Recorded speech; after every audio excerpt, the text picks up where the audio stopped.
ცოტა უფრო ზღაპარებით რომ დავიწყოთ რეპროდუქციულ ჯანმრთელობაზე, ვინაიდან ახალ სიცოცხლეს ეხება, მინდა გითხრათ, რომ სკანდინავიელი ქალბატონები გაცილებით უფრო მეტი და ზოგადად ჩრდილოეთის ქვეყნებში მცხოვრები ქალბატონები გაცილებით უფრო მეტი რეზერვით იბადებიან რატომღაც. იმ სკანდინავიური ქვეყნების წარმომადგენელია ნიუ ნორდიკი, რომელმაც ის საკვები დანამატების შექმნა, რომელზეც დღეს ვსაუბრობ. დღევანდელ დღეს უკვე მტკიცებითი მედიცინით ყველა იმ დანამატის ძალიან მნიშვნელოვანი როლია ქალის რეპროდუქციულ ჯანმრთელობაში. ძირითადად დანია და შვედეთი, სადაც არის ნიუ ნორდიკის სამშობლო, სწორედ ამით გამოირჩევა, რომ ეს ქალბატონები სიცოცხლეს, სილამაზეს, რეპროდუქციულ ჯანმრთელობას, საკუთარი რეზერვს და კვერცხუჯრედის ხარისხსაც კი სწორედ ამ დანამატებით იხანგრძლივებენ. მათ ქვეყანაში 90-იან წლებში დაიბადა ნიუ ნორდიკი და შექმნა საკვები დანამატები, რომლებიც შეიცავს ყველა იმ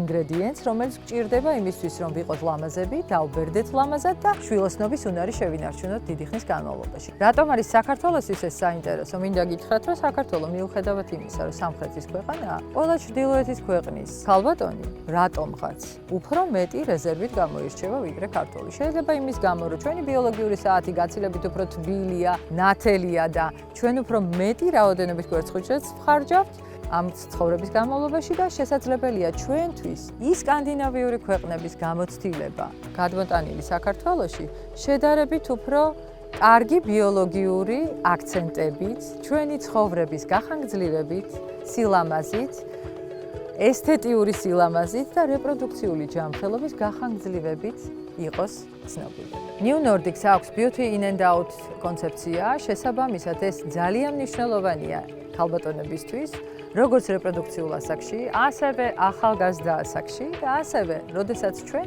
50-ს გადავაბიჯებთ და დაიწყება ჩვენი შემოდგომა, ანუ მენოპაუზა.